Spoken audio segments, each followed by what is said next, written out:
this.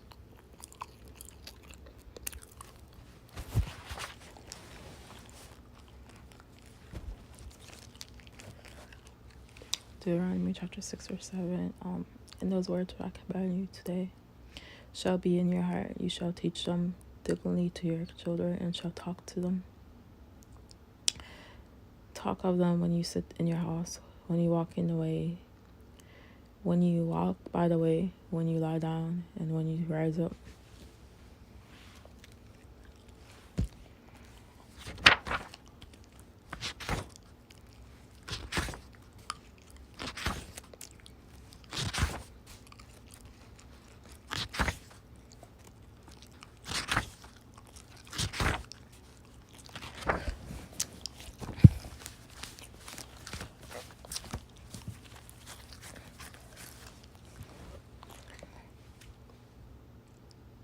So it says, several years ago, I had the pleasure of having lunch with the Honorable William J. Burnett, former Secretary of Education for the United States.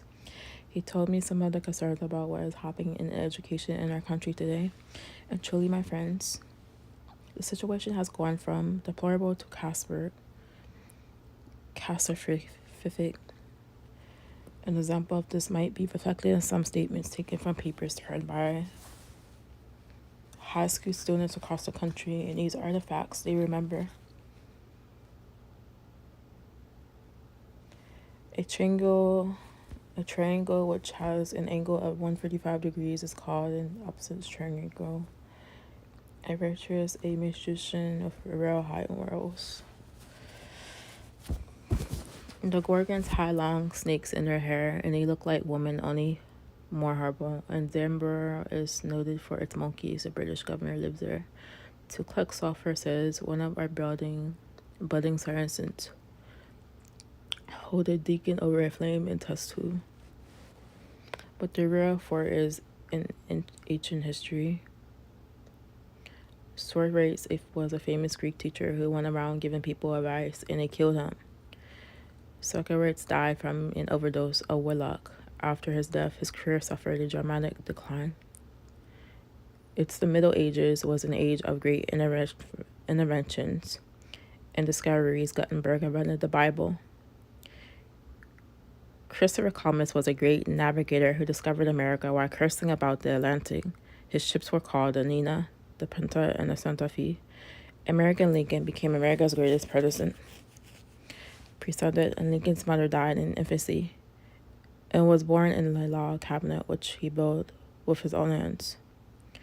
Gravity was invented by Isaac Watson and is chiefly noticeable in autumn when the apples are falling off the trees and the sun never sets on a British Empire because the British Empire is on the east, and the sun sets on the west, as every educated person knows.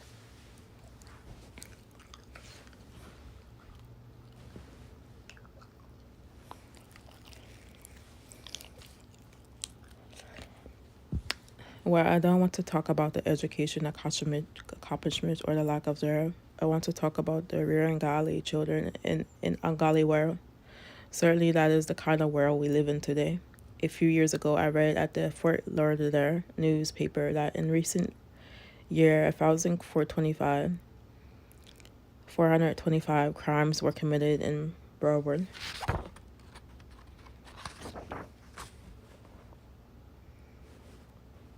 The country public high school alone.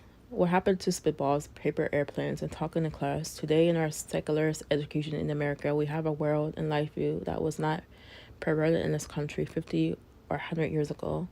A world and life view without God. When God is simply removed, he does not have to be denied. He simply has to be ignored. And students and by osmosis a world and life view and is godless.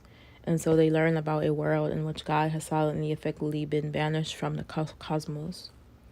In 2001, a television documentary aired that included an interview of serial killer and cannibal Jeffrey Dahmer, who said that evolution in school undermined his faith that human life had any value, and that when he accepted that view, it totally devalued his opinion of his fellow man, and since it taught him there was no God to whom he would be accountable. It gave it permission to do as he pleased. His father confirmed this change in Jeffrey's outlook from what he learned at school. We have forgotten that children will simply live out what they learn, garbage in, garbage out.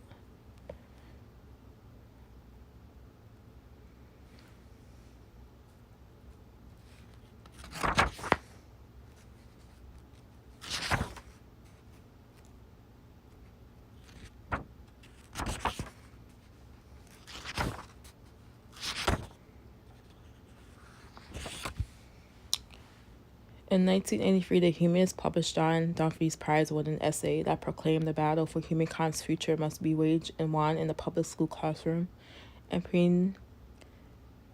between the rotten corpse of Christianity and the new faith of humanism.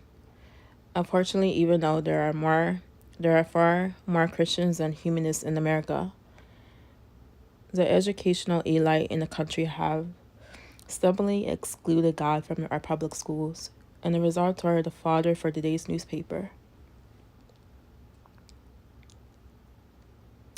Fast forward to the year 2000 at Piper High School, and Piper Candace teacher Christian Pouting for design her students.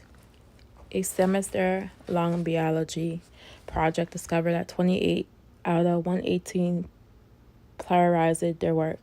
Entire sections were copied from the same internet websites, and she gave each student a 0 on the project, a failing grade in the class.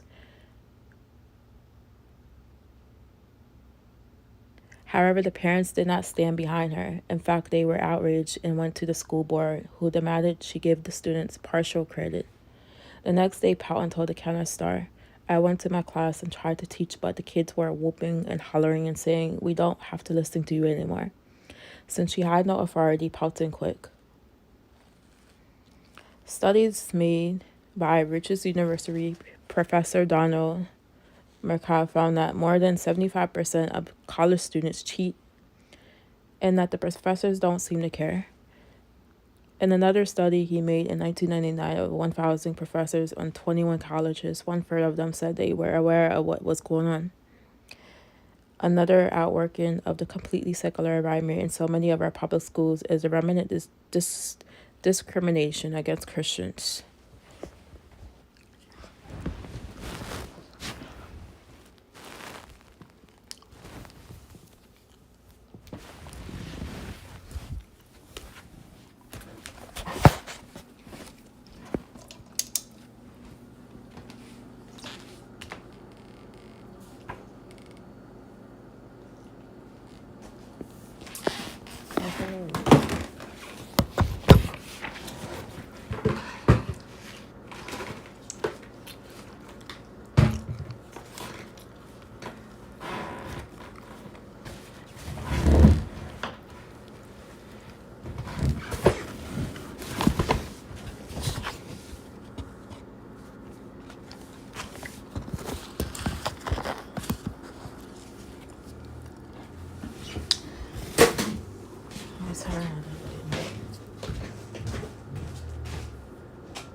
Prejudice against Christians.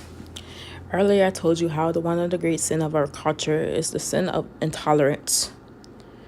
Yet the very people who clamor for tolerance are completely intolerant toward Christians. And consider these recent examples from David Gibbs, Jr. of the Christian Law Association of Seymour, Florida.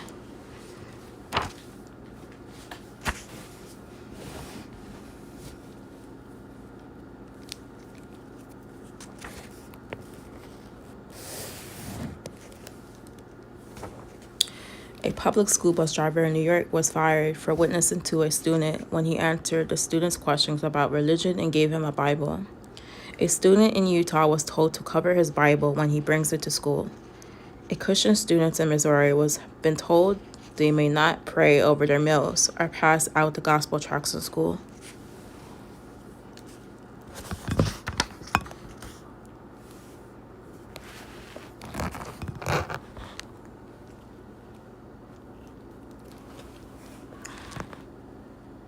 The state of Washington forbids public university students from student teaching in private religious classrooms. and none of these anti-Christian acts were constitutional. And what has been the academic fallout of the secularization of the school's poor reading and writing skills. A recent study found that 4 out of 10 elementary school grade students in Illinois cannot write an organized essay using basic grammar and spelling. It has continued to increase since the new Illinois Standards of Achievement test has introduced in 1999. Educators and experts say that students don't get enough instruction in writing and that many teachers are not adequately trained to teach it. But it isn't just grade school and high school students who have been impacted by what William Bennett has called the dumbing down of America. Even many college students today are faring poorly. In its November 2002 Education and Education report pointed out more than 600,000 college freshmen need remnant courses this fall. Courses in reading, writing, and math cost U.S. taxpayers approximately $1 billion and contain material that should have been mastered in high school. By the next year, 9 states will have drastically cut back or eliminated remedial courses in 4-year public colleges. Another fallout of the secularism of the schools has been the rewriting of history. And the education elites get their way. Not only will school children not know about the Christianity of the founders of this country, they won't even learn about our founders. Pierre considered this example from California. California state list of recommended books for students includes American Heroes and Founders. While many literary works appear, only 2,700 titleless books about Washington Jefferson, P. and John Paul Jones are missing, as is the Bible stories about America's war heroes, inventors, and attainment of the American West. Christopher Columbus is represented as only one book, as an exploiter of the Native Americans. Another system of the secularism of our schools has been anti-patriotism.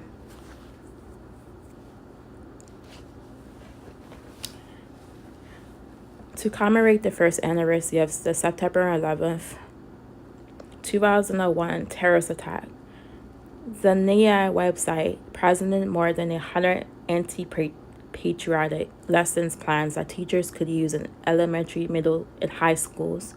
In these plans, the NIA took a decidedly blame America approach, urging educators to discuss history instances of American intolerance so that the American public could avoid repeating terrible mistakes. The lesson plans were wrote by Brian Lippincott, affiliated with the Graduate School of Professional Psychology at the John F. Kennedy University in California. Williams S. Lynn, director of the Center for Cultural Conservationism for the Free Congress Foundation, a conservative policy think tank, said a lot of what's stated in these lesson plans are lies. There is no such thing as peaceful Islam. It says that followers should make war on those who believe that Christ is the Messiah. Phyllis Scafley, president at Eco Forum, said that there is nothing that schools can add to what happened on September 11th that children haven't already seen in the media. They should stay off of it and teach what's true. They should leave it alone, and these lesson plans are not the only way. Curriculum is changing. God is out and yoga is in. Aspen Elementary School students in Aspen, Colorado in grades 1 through 4 have a new subject added to their curriculum.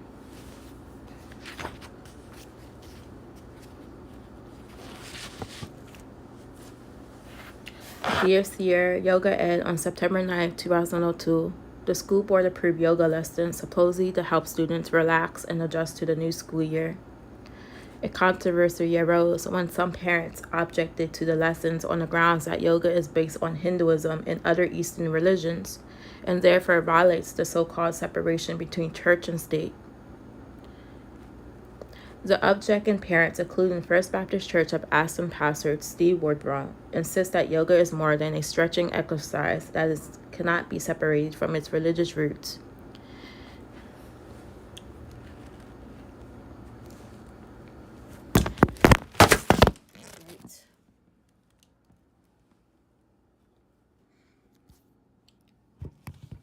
Sorry, I dropped the phone.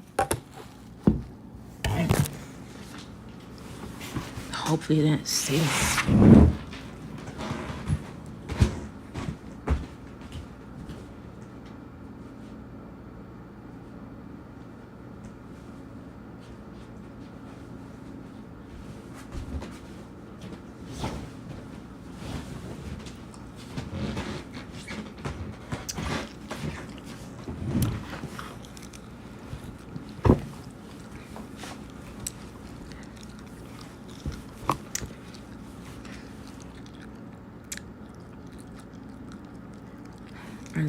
I need to start my live over because I need to test this.